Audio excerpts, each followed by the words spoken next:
Hello, dear colleagues and friends. Welcome from my home in Winnipeg, Canada, where I wish to gather with you in the spirit of solidarity and camaraderie as together we look out at the horizon of a new year full of fresh possibility unto a world that is asking us to step up with major courage, big, deep heart, and mindful attention. I don't think you really need me to go through the long laundry list of the ills and the challenges that are facing our communities, our neighborhoods, our nation, our planet. But I think most would agree that we're at a crossroads. And how we proceed from here, there's a lot at stake. I hear a lot of people today saying, I'm so fatigued of listening to the news. It's like freaks me out. I can't listen to anymore. I don't want to watch the news. It's like burnout is the new black. Is there a reason for the fatigue? Is the freak out justified? Absolutely. In fact, anyone who's listening to me who's not a little bit freaked out about what's going on in the world maybe isn't paying enough attention. But what I would like to suggest is that rather than go with the inclination to buffer ourselves from all of that, create a distance from our personal life to the larger issues in the world, I would like to suggest the opposite, that we just draw close in, that we build bridges, and we bring down walls that would separate us from believing for even 1 second that if we are not part and parcel of the solution, we are part and parcel of the problem. So I want you to imagine, if you think about where we are today and where you would wish for us to be in 3 months, 6 months, 9 months, a year down the line, the question must be, who do we need to become? What is it that we need to do to help us make that distance? What I would like to suggest in this message is that we have a call to arms. Not in the military sense, but in the sense of, joining arm in arm and declaring 2018 as the year of citizen-based leadership. What I mean by that is that we step up as engaged, thoughtful citizens of the places where we live and work, our workplaces, our homes, our neighborhoods, our community, and we commit to practicing personal leadership in big and small ways, in whatever spheres in which we have influence, in a way to bring good and beauty and justice for the greater good, however we deem and believe that to be. Now, I know that that sounds just great in the abstract, but what it will cost us is to surrender the warm and cozy seats that we sit in as observers, witnesses, spectators. I think the world asks that we put some skin in the game. The idea of citizen-based leadership brings up the question, what is citizenship anyway? I think we often think of the democratic ideals of everyone being created equal. Number 2, that everyone has equal opportunity to bring forth their potential and their purpose. But it's the third ideal of citizenship that we don't talk about very much that's really at the subject at hand. And that ideal is that everyone has the birthright and the responsibility to work towards that greater good. It's so beautiful, this idea of citizenship, like to belong to, something bigger, something grander, like this big, beautiful table that is set, and there's a chair just for you as a citizen. But my friends, we're not just meant to pull up and be eaters of the pie. We're meant to be makers of the pie. Yes, it's lovely to be part of this larger matrix, this larger web. My question to you all is, does our presence in the very web not obligate us to preserve and honor and restore it? Who of us would be exempt from the responsibility of the ongoing unfolding of that web, of that matrix? We're all complicit in the ongoing unfolding of the world. And with that responsibility, I think the world is asking us to step up, not as followers, but as leaders, which is to say you bring your own vision and you speak your truth and you work towards the greater good. But that raises the question about leadership. I think we ordinarily think of leadership as those people, or a definition of a question of the power or the status that one has in relation to other people. But I think we need to rethink that whole idea. What if leadership is more of a question of the position or the stance that we take in any given context? So the teacher who's speaking up on behalf of families who she feels aren't being fairly represented in the meeting is practicing leadership, even though she's not leading the meeting. Or the employee who sends a note to the CEO with suggestions of how to update the company literature to use more inclusive language to reflect the workplace. He's not the CEO, but he's practicing leadership. And even the 7, 8, 9-year-old on the playground who reports an act of bullying to an adult, there's a leader. And from that perspective, it's kind of mind-boggling how many opportunities that we may have in a given day or week or month to make a leadership choice, to take a leadership stance. And it really is always a choice. And the choice has everything to do with initiative. In any situation, we have these questions. What role should I play here? Do I really have any stake in this? Does this matter to me? Who does this matter to? Is this a place that I should use some influence? And I think there are always places in our lives where we decide to take the kind of passive and reflexive role. We show up and we let other people take the lead. We go along and get along. We don't want to rock the boat. We want to play it safe. Along the continuum, there are other places where we decide to, step up and go the extra mile and speak our piece out of our self-interest. We want to take good advantage of the situation and put our best foot forward. But there's a third place on the continuum of initiative that's not about safety and it's not about self-interest. It's about the greater good. It's where we stand on the rock of conviction and principle. It's often not safe and it's not always in our self-interest. So obviously, we're not meant to be the leader in every part of our lives. But I would suggest to everyone in some part of your life, it's time to step up. Because our respective worlds are not going to get better until a whole huge number of us decide to care.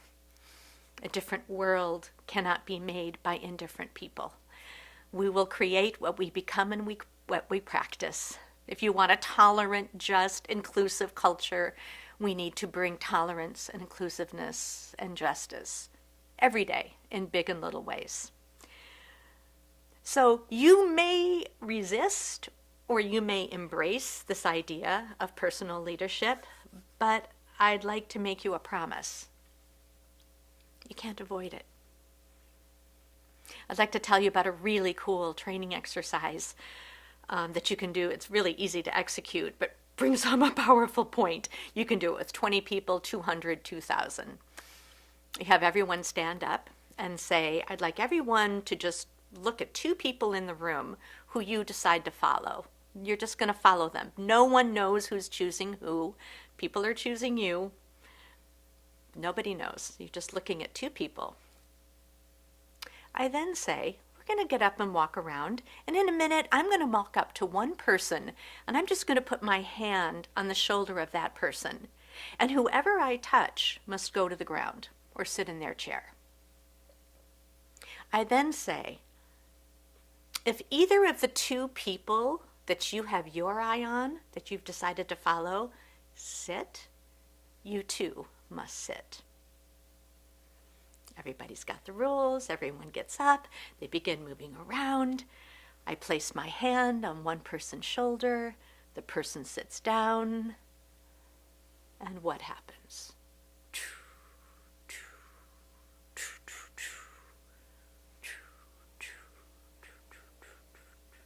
within about 60 seconds, everyone in the room is seated. It's so incredibly cool. And I will always, invite feedback. So what did this exercise mean to you? What does it say? And people say, that we're interdependent, that we're all connected. And surely it drives home that point. But my favorite point about this lesson is that there is no avoiding leadership. There's no escaping it. You're being followed all the time. You never know who's watching. We all have tremendous influence in the world that we don't know we're having. When Gandhi said, "My life is my message," he didn't just mean it as an intention. He was stating a fact. All of us are sending a message by how we live. And my question to you is, what flag are you waving? We're always ambassadors to something. Are you a voice for peace or a voice for conflict? Are you an ambassador of open, honest conversations, or are you an ambassador for a culture of silence and collusion? It's just a good question to be asking. From your actions and your inactions, your words and your deeds, what is the message that you are sending? What is the flag you're waving? So for those of you who are taking me seriously and want to consider citizen-based leadership for 2018, I'd like to leave you with 3 pieces of advice. First piece of advice: don't wait to be ready. Don't wait for readiness. I hear a lot of people say, that the idea of being an engaged citizen is a luxury that only people whose lives are really together and uncomplicated can afford. So you'll hear things like, I'll get involved, when my kids go to school. I'll participate politically when I go half-time. I'll start worrying about the poor in my community when I'm less financially stretched. You guys, if we wait to be ready, we will never move. Everyone that I'm talking to right now, all of you are challenged in some way. Physically, vocationally, financially, emotionally. If we decide that we need to be focused on our problems while ignoring the bigger problems of the world, what I want to say to you is not only does it serve the world, it doesn't serve you. When we focus on our problems, you know what it does? It deepens our pain and it totally decreases our power. I'll speak for myself. Many of you know I'm in a struggle with cancer right now, and I'm going to be undergoing a stem cell transplant in the next perhaps 6 to 8 weeks. And holy smokes, when I go down that rabbit hole of worry, all my questions, oh my God, what's it going to be like? How am I going to do? How am I going to recover? What's going to be like when I lose all my hair? How long is it going to take for me to feel like myself again? Who will I be when I'm back in the world? Oh my God, when I go down that rabbit hole, it is not pretty. It's like I fall face first in doubt and dread and despair.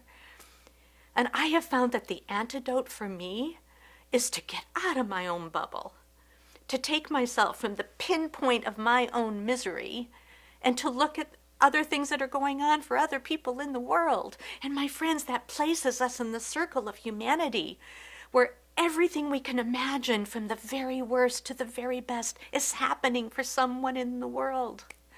We are not alone. Whatever challenges you are facing, generations of people have faced it before you, are facing it now, or will face it in the future. So the question we must ask is, how do I add to the competence and the confidence and the capability to cope with whatever challenge it is that I share with the human family? Do not wait to summon inspiration or for your life to get perfect. Summon yourself. The second piece of advice is that, well, on one hand, I'm saying we need to be bold, we need to be audacious. We also need to be incredibly humble and be willing to be ineffectual. Not all of our messages land in the way we would like them to, and it's for a very simple reason. There's a difference between having input and having influence. Are any of you married? Maybe have kids? You know how that is. You have lots and lots of input, but it doesn't always have influence. Sometimes we have the great message, but we're the wrong messenger. But here's what we know. People will judge the messenger before they chew on the message. In our heart of hearts, here's what we need to know. We can be strong without being rude or condescending or sarcastic. We can be kind without being weak or having to be right. We can be humble without being timid. And it is possible to be proud without being arrogant. What it is, you guys, is it needs to not be about us. I want to share a story when I was back in the 80s working with refugees at Catholic Charities. And my mother-in-law at the time, her name is Felicia from Chicago, loved her to death. So she came to stay with my husband and I, and she was from the old school. Oh, I don't know why we bring in all these aliens. We have enough of our own to feed. And I'd be like, Mama, they aren't aliens. They're actually from this planet. And then I do the whole thing about, and your parents, were born in Italy and came to you too are a family of immigrants. And you know what? All it did was cause us to butt heads. And then one night, my husband and I had an Ethiopian family for dinner. And the magic happened. Felicia was completely mesmerized with this family, completely blown away by their story of how they escaped, how they were in these different refugee camps, and how they finally came together as a family to make a new home in this country. And when they left that night, she said, Denise, is there a Catholic Charities in Chicago? Because when I go home, I'd like to have a nice family like that. To my house, I'd like my friends to meet a nice family like that. And I realized you can only use the word alien for someone whose laugh you've not heard, someone whose face you haven't looked at, or whose hands you haven't shaken. I think we need to be really creative in how we get our message across and know that it's really not about us. Lastly, I think sometimes we feel the enormity of all that's to be done in the world, and we kind of get stopped in our tracks with overwhelm. Heed the words of Benjamin Franklin. Do not be too concerned about going slowly. Worry only about standing still. I don't think we can think ourselves into new ways of being and acting, but I do believe that we can act in a way that changes our thinking. So where do you start? I'd like to suggest that you start someplace that really restores and renews your own sense of justice and good and convictions. I'd like to tell the story of the man. I love this story. It was during the Vietnam War, and this gentleman stood in front of the White House every night, night after night, week after week, with one small lit candle. And one rainy night, a reporter went up to him and said, "Do you really think you can change this country, one man with one small candle?" And his response was, "I don't do this to change the country. I do this so that the country does not change me." As we go about wanting to affect the world, I think it's really important that we ask the question, how am I being changed? Is my hope brighter or dimmer? Am I more optimistic or am I more cynical? Do I feel more empowered or less empowered? And as you look at those questions, whatever your first step might be, let it be in a way that honors your convictions as treasure. We can't honor the ideals and values of the country without valuing our own first. My friends, my hope is that this message does not fall on you like another item on your to-do list. In 2018, my list of goals. Oh yeah, be an engaged citizen. What I'm hoping happens here is that it spring more from your essence, that it goes on the to-be list. And when I believe that happens, I think that our response to the world as citizens will become more of a knee-jerk, reflexive willingness, an immediate willingness to be citizens. So when we hear questions like, will you contribute to the fund? Will you make some calls on behalf of this initiative? Do you have the time to sign this petition? Would you garner names on a petition? Would you mentor a young man with a disability? Do you have something to contribute to the auction? Will you share this on your social media? And my hope is that when we hear those calls, they will fall on us as invitations, not as obligations, but sacred opportunities. Count me in. You got it. Let's do this. My name's on that one. Yes, yes, yes. That's what the world wants from us in 2018. Our wholehearted yes. I'm going to end with a really stunning, beautiful piece that was written by an unnamed Hopi elder from the Hopi Nation of Arizona. And in fact, the piece is called A Hopi Elder Speaks. I've known this piece, I've seen it around for about 20 years. How long, who knows how long it's been around. But to me, it just rings so fresh and so relevant to where we are now. So I'd like you to just sit back and relax and really take in the words of this wise, wise elder.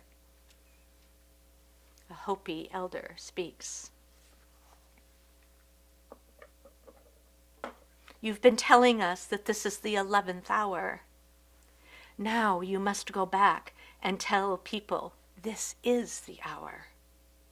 There are things to be considered. Where are you living? What are you doing? What are your relationships? Are you in right relation? Where is your water? Know your garden. It is time to speak your truth. Create your community. Be good to each other. Do not look outside yourself for the leader. Then he clasped his hands and smiled and said, this could be a good time. There is a river flowing very fast. It is so great and swift that there are those who will be afraid. They will try to hold on to the shore, and they will feel that they are being torn apart and will suffer greatly. Know that the river has its destination. The elders say, we must let go of the shore. Push off into the middle of the river. Keep our eyes open and our heads above water, noticing who is in there with you, and celebrate. At this time in history, we are to take nothing personally, least of all ourselves. For the moment we do, our spiritual growth comes to a halt. The time of the lone wolf is over. Gather yourselves. Banish the word struggle from your attitude and your vocabulary. All that we do now must be done in a sacred manner and in celebration. We are the ones we've been waiting for. We are the ones we've been waiting for. Godspeed on your journey, my friends.